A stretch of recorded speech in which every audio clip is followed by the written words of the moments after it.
C'était une conception d'un cinéma de résistance. Et si je faisais du cinéma, c'est pas que j'aimais le cinéma, c'est que les copains de Maquis qui m'avaient dit, quand on me collait la croix de guerre pour m'être battu en Bretagne contre l'occupant allemand, les gars me disaient maintenant, tu vas continuer, tu vas t'engager dans l'armée. Et je dis absolument hors de question. Je me suis servi d'une arme. Plus jamais je ne me servirai d'une mitraillette ou de quelque chose qui tue. Et c'est là qu'ils m'ont dit, bon, bah alors écoute, si tu veux quand même continuer à te bagarrer pour les choses qui doivent changer, eh bien, on va t'envoyer passer le concours d'entrée à l'Institut des hautes études cinématographiques. Et j'ai dit, d'accord, j'y vais. Il dit, oui, mais fais attention, parce qu'après, dans tout ce que tu feras, tu nous représenteras. Mon contact avec l'Algérie, c'était au départ une enquête d'histoire. Je voulais savoir pourquoi il y avait entre la Tunisie et le Maroc, auquel on venait de donner l'indépendance, ou qui étaient en train de conquérir leur indépendance, mais sans qu'il y ait de répression, sans qu'il y ait de sang, sans qu'il y ait... Ça se faisait comme ça. Et puis, à côté, il y avait,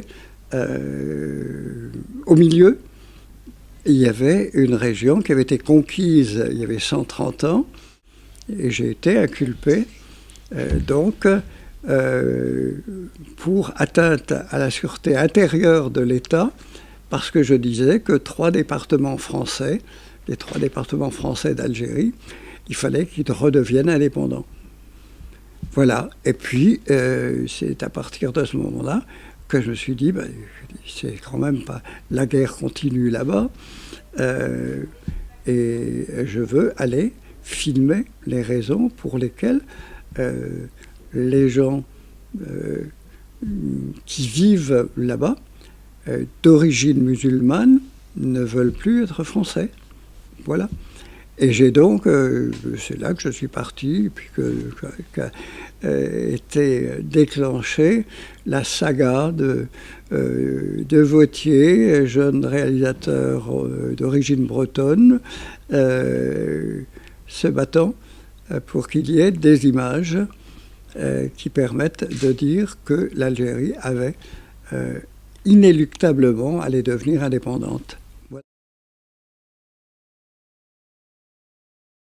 J'ai connu un moment où les responsables ministériels disaient, de toute façon, le cinéma, c'est quelque chose que l'on doit gérer parce que ce serait trop dangereux de laisser des opposants se battre à coups d'image contre nous, gouvernement, contre nous, pouvoir. Et puis, progressivement, on a fait admettre l'idée que les images, c'était peut-être un bon moyen de se battre